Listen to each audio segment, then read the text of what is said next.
बारे में क्या रहा? रेडियो वो काउंसिल जल्द से जल्द क्या F87 की जांच की जाए। हमारे लिए आगे देखना ही दिलचस्प होगा कि इस पर और क्या कार्रवाई होगी। उड़ीसा की पीडब्ल्यूडी टीम ने जानबूझकर अवशेषों के साथ छेड़छाड़ की है और वो उन पर कानूनी कार्रवाई भी करेंगे। वहाँ मिले कार्बन को हाल ही में सिंथेसाइज किया गया था। क्या कोई इस बात में जवाब इस जालसाजी के केस ने 2005 में तहलका मचा दिया।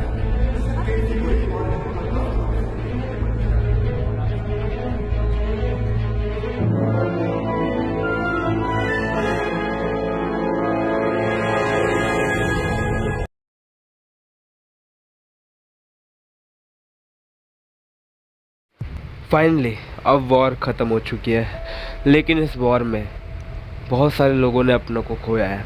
और हर बार तो नहीं होता ना कि हमेशा हैप्पी एंडिंग हो, ऐसा हर बार नहीं होता। यहाँ पे बहुत सारे लोगों ने अपनों को खोया, परमैन ने भी अपनी फैमिली को खो दिया। लेकिन अब उस बात को भी 1 महीना बीत चुका है और टाइम के साथ हम लोगों को भूल जाते हैं, चाहे वो अपने कितने ही खास क्यों ना हो। लेकिन कभी कभी कुछ लोगों की यादें रह जाती है, तो मूव ऑन करते हैं। और इसी बीच हमारे परमैन ने भी अपनी फैमिली को धीरे धीरे भुला दिया, लेकिन उसकी यादों में अभी भी वो लोग ज़िंदा थे। हमारे मिस्सों को हर रात नाइटमेयर्स आते थे, डरावनी गोस्ट वाली इमेजेस उसके सामने आती थी। तो उसने फाइनली अब डिसाइड किया कि वो एक बार जाके नियॉन से मिलेगा। यहाँ पर जो हमारा मिस्सो था उसके अंदर एक गुस्सा तो था, लेकिन एक डर भी था, क्योंकि नियॉन वही इंसान है जिसने उसकी फैमिली को मारा है। और उसको इस बात का डर था कि कहीं नियॉन उसके दोस्तों के साथ भी ऐसा कुछ ना कर दे। मिस्सो फाइनली उससे मिलने जाता है प्रिजन के अंदर, लेकिन उससे मिलने से पहले हमारी सोफिया मिस्सो से कहती है कि प्लीज़ उससे थोड़ा प्यार से बात करना, क्योंकि मैंने उसमें महसूस किया है उसके अंदर बहुत ज़्यादा दर्द है, उसमें गम है किसी चीज़ का। हो सकता है उसने भी अपनों को खोया हो या फिर कोई बात हो, तो प्लीज़ उससे अच्छे से बात करना। ठीक है, मैं ऐसे ही करूँगा। मिस्सो प्रिजन के अंदर आ जाता है। यहाँ पर वो नियॉन को देखता है जो कि उल्टी साइड मुँह करके बैठा हुआ था।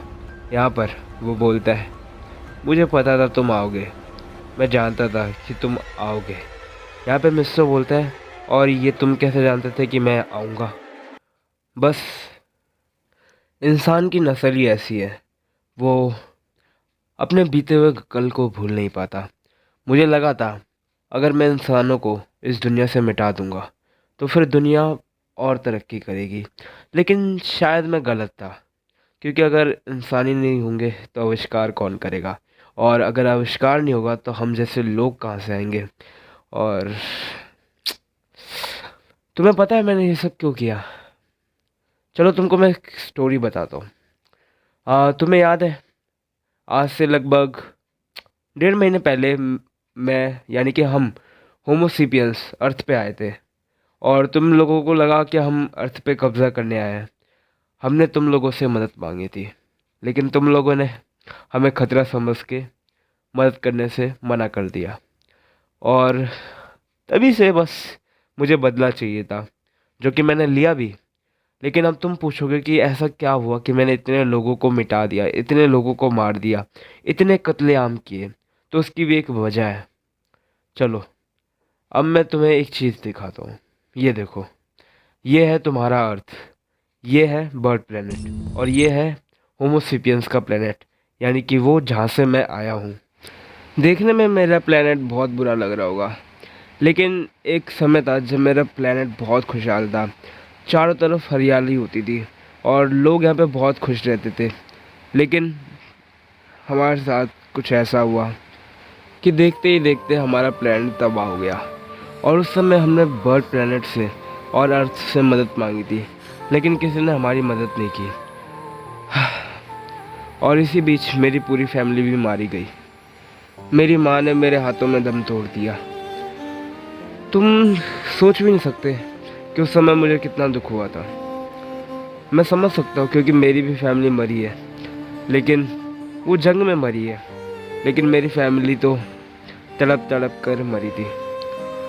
जाओ परमैन, अभी तो तुम सबके हीरो हो और तुम्हें लगता है तुम ये जंग जीत चुके हो, लेकिन तुम ये जंग हार चुके हो क्योंकि अर्थ पर तुम्हारा बेसब्री से इंतज़ार हो रहा है। तो जाओ, जाके उनके हीरो बनो, लेकिन तैयार रहना उस मोमेंट के लिए जिसके लिए मैंने तुम्हें अभी सावधान किया है। देखते हैं कब तक आखिरी में हार कर तुम्हें मेरे पास ही आना होगा। तुम ये बकवास अपनी बंद करो, ठीक है? ऐसा कुछ भी नहीं हुआ। मानता हूँ कि हमारी भी गलती थी, लेकिन इसका मतलब ये नहीं कि कुछ लोगों की गलती के लिए तुम सबको मार दो, या फिर कुछ लोगों को वजह से तुम मासूम लोगों की जान लो। तुम्हारी यहाँ पे गलती है, लेकिन गलती हमारी भी है। यहाँ पे मिस्सो ये बोल के प्रिजन से बाहर आ जाता है। मिस्सो की आंखों में थोड़े से आंसू थे क्योंकि उन्होंने बहुत बड़ी गलती की थी, लेकिन अब कुछ हो नहीं सकता था। यहाँ पे सोफिया उससे पूछती है कि मिस्सो क्या हुआ। मिस्सो कुछ भी बताने की हालत में नहीं था। यहाँ पे वो वहाँ से चला जाता है। मिस्सो की हेल्थ अभी भी ठीक नहीं हुई थी पूरी तरह से। यहाँ पर उसके शरीर में अभी भी बहुत जगह दर्द था। तीनों परमैन अर्थ पे वापस आ चुके थे और बस अब हमारा मिस्सो ही बर्ड प्लांट पे था। यहाँ पर वो बर्डमैन के पास जाता है और बर्डमैन से रिक्वेस्ट करता है कि उसको जल्दी से जल्दी अर्थ पर पहुँचा दिया जाए। यहाँ पर बर्डमैन उसकी बात मान लेते हैं और उसको सीधा टेलीपोर्ट कर देते हैं। यहाँ पर मिस्सो ने उनसे कहा था कि वो उसको उसके घर में टेलीपोर्ट करे। Finally I am back. माँ, गांको, पापा,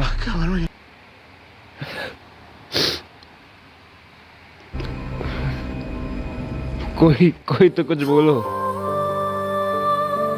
प्लीज, कोई तो कुछ बोलो।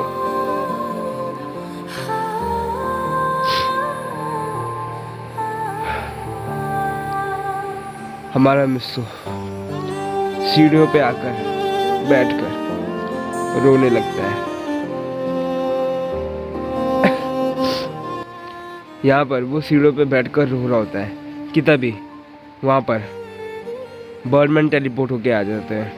यहाँ पर वो मिस्सो से बोलते हैं, हम हर किसी को तो बचा नहीं सकते ना, गलती इंसानों से ही होती है और इसका मतलब ये नहीं कि इसमें हमारी गलती है। यहाँ पे मिस्सो बोलता है, आप सही कह रहे हो।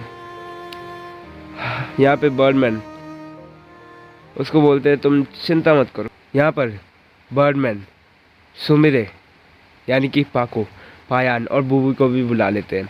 यहाँ पर पाको और पायान उसको देखकर बहुत खुश होते हैं और बूबी भी। यहाँ पर जो हमारा मिस्सो होता है वो उनको देखकर खुश होता है और अपने आंसू पूछ लेता है। यहाँ पर तभी पाको उसको एक वीडियो दिखाती है। एक्चुअली क्या हुआ था, जब वॉर हो रही थी तो मिस्सो का जो हेलमेट था यानी कि मास्क, वो 1 मिनट के लिए हट गया था और उसकी वीडियो बहुत सारे मीडिया न्यूज़ चैनल्स ने अपलोड कर दी अपने वेबसाइट पर, क्योंकि अब जब मिस्सो को सब जानते हैं तो अब उसको अपनी आइडेंटिटी छुपाने की ज़रूरत नहीं थी। इस बात से जो हमारा मिस्सो होता है उसको थोड़ा सा शौक़ लगता है और यहाँ पर वो न्यूज़ रिपोर्टर्स को एक इंटरव्यू लेने के लिए बुलाता है। यहाँ पर जो हमारा मिस्सो था उसने ये फैसला बहुत सोच समझ के लिया था। अब जैसे कि हम सब जानते हैं न्यूज़ रिपोर्टर्स को काम ही क्या है, लोगों की खबरें छापना, सेलिब्रिटीज़ के पीछे भागना। और मिस्सो भी अब बहुत बड़ा सेलिब्रिटी है क्योंकि वो परमैन है और परमैन है तो मीन्स जापान को बचाया है, पूरे अर्थ को बचाया है। सो अब तो उनको ये न्यूज़ कवर करनी पड़ेगी। सो यहाँ पर जो हमारे सारे न्यूज़ रिपोर्टर्स होते हैं वो वहाँ पे पहुँच जाते हैं और बहुत ही बेसब्री से इंतज़ार कर रहे होते हैं मिस्सो का, एक्चुअली परमैन का, बट अब उन सबको पता है कि वो मिस्सो है तो आप कुछ भी कह सकते हो। यहाँ पर जो हमारा मिस्सो होता है यार, वो गया तो परमैन ही बनकर था, लेकिन उसके शरीर पर अभी बहुत सारी चोटें थी। उसके हाथ में अभी भी फ्रैक्चर था, तो समझ सकते हो। यहाँ पर जो हमारा मिस्सो होता है वो उन सभी को बोल देता है, प्लीज़ आप सब बैठ जाओ।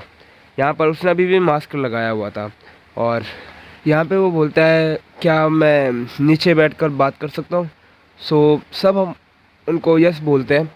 यहाँ पर हमारा मिस्सो उनसे बोलता है कि अब सब आप जानते ही हो, कि हमने अभी दुनिया बचाई है।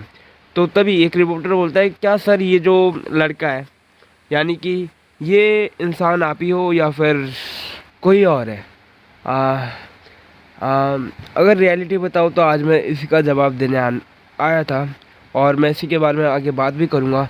लेकिन उससे पहले कुछ बातें मैं आप लोगों से करना चाहता हूँ, और आपसे क्या, मैं सभी लोगों से करना चाहता हूँ। समय बहुत बुरा है, बहुत लोगों ने अपनों को खोया है, और मैंने भी अपनी फैमिली को खोया है। तो अब मैं झूठ नहीं बोलना चाहता, इसलिए यस, मास्क उतारते हुए बोलते हैं, मैं ही परमानेंट हूँ।